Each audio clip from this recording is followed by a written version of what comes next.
Welcome back to the first day notes. We're going to talk about solving for angles, parallel lines, and transversals. Remember, this symbol means parallel. So in this case, we just want to get x. And you notice the angles here are in a position where they look like they're the same degree. And in fact, these are alternate interior. Remember, if you have lines that are parallel, alternate interior angles are congruent. So we just need to set those two equal to each other.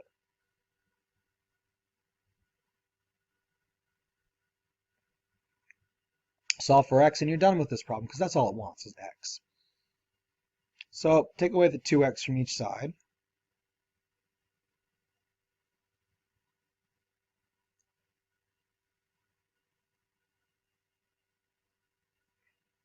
It's going to give you x minus 10. 2x's cancel. You're left with 20. Add the 10. Well, that's 30. 10's cancel out. And so your value of x is 30. And that's it for example 1. All right, example 3. All right, these two angles are in the same position, so they're corresponding. Once again, corresponding angles are congruent.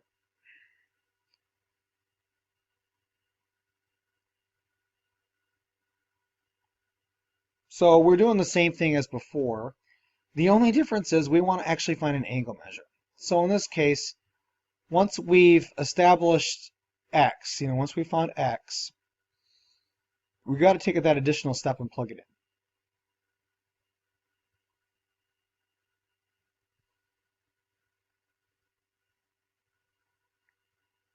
So solving for that, I'm going to subtract 4x from each side.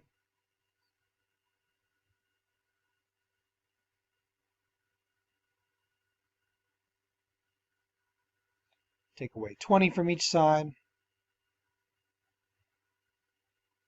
I'm going to encourage you to pause for each step. Make sure you try these on your own. It's going to help you learn it.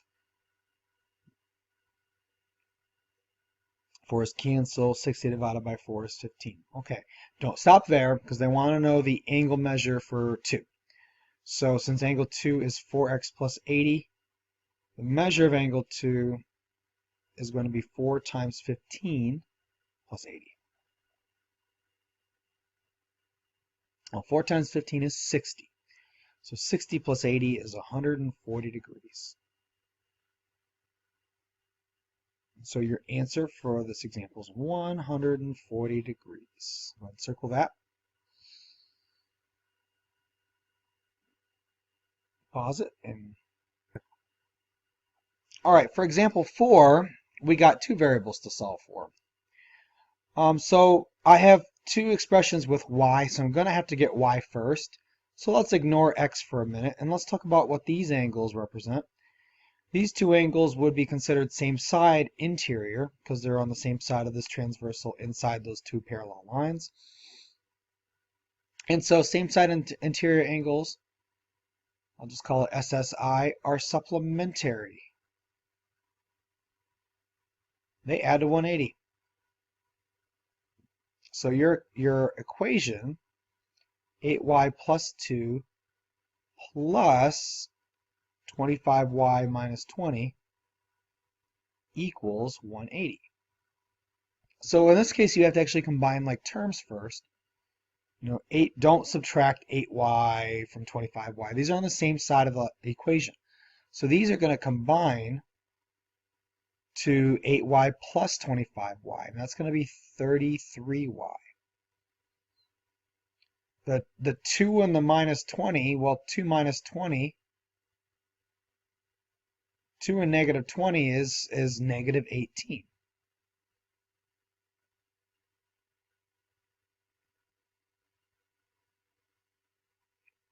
So you have to combine like terms first. Then you can solve. Get that minus 18 from both sides. Cancel those out. That's going to be 198. Divide by 33. And y is going to be, hold on a second,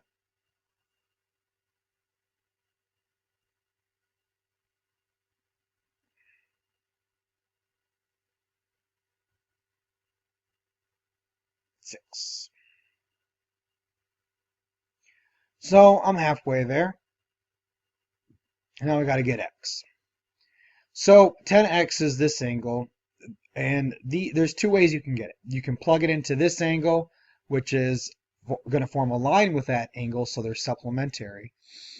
Or you could plug it into this angle, and these two angles are alternate interior. They're congruent.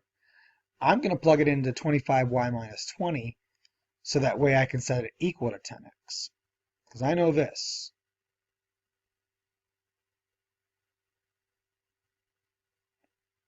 So if I put that 6 in for y,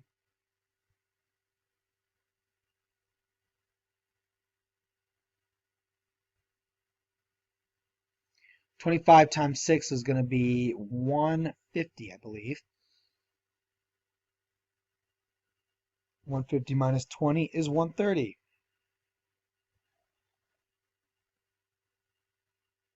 Divided by 10, and you're going to get 13.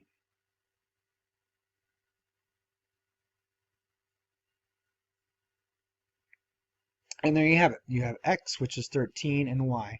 And it, as far as the order you solve them goes, doesn't necessarily going to be the order that they're listed. So do what you can first, and then plug it in to get the other one. All right, pause the video, look at the next example.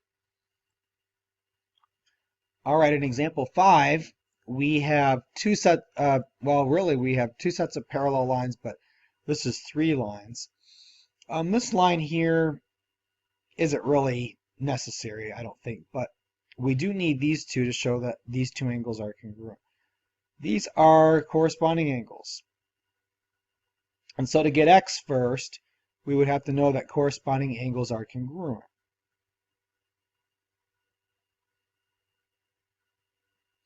So I'm going to set those two equal to each other first.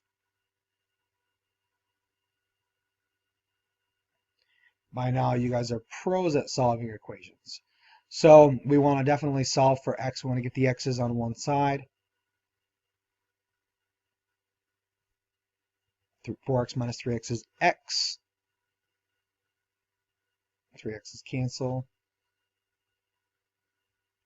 Add the 5. And you're going to get x is equal to 16. Once again, we're halfway there. We got one of the variables. We need to get the other. So it doesn't matter which one of these you plug them into because they're congruent. So, just plug it in here, I guess. 4 times 16 minus 5. 4 times 16 is 64. 64 minus 5 is 59. Double check that with your calculator if you need to. Here's what I know. I know this angle and this angle are same side interior. Same side interior angles are supplementary.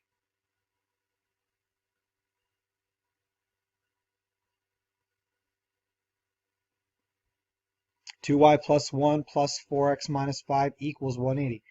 But since I know that's 59 degrees, I'm going to go ahead and say 2y plus 1 plus 59 equals 180. Those will add to 60.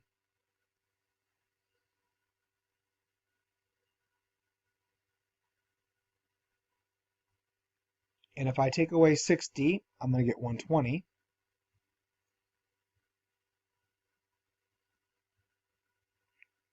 And then divide by 2, and I'm going to get 60.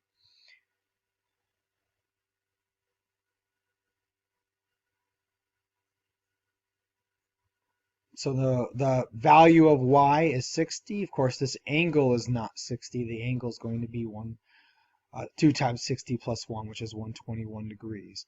But it's not asking for the angle. It's asking for y and x. So x is 16 and y is 60.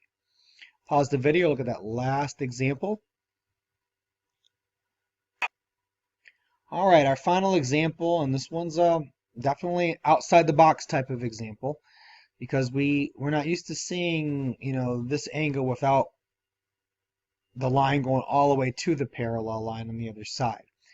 So there's several ways to look at this example, and I've seen students do it multiple ways, but the way that I find to be the quickest is to draw what's called an auxiliary line right through the vertex of that angle, right in the center.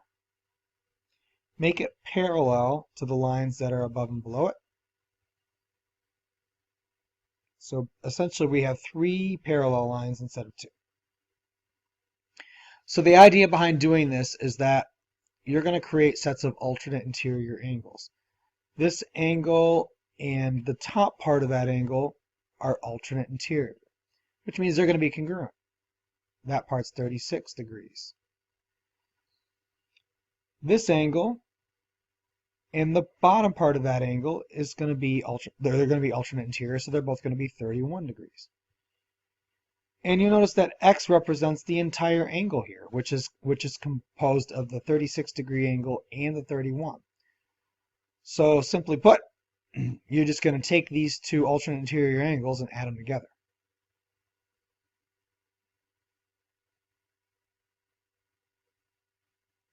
Which is going to give you 67 degrees.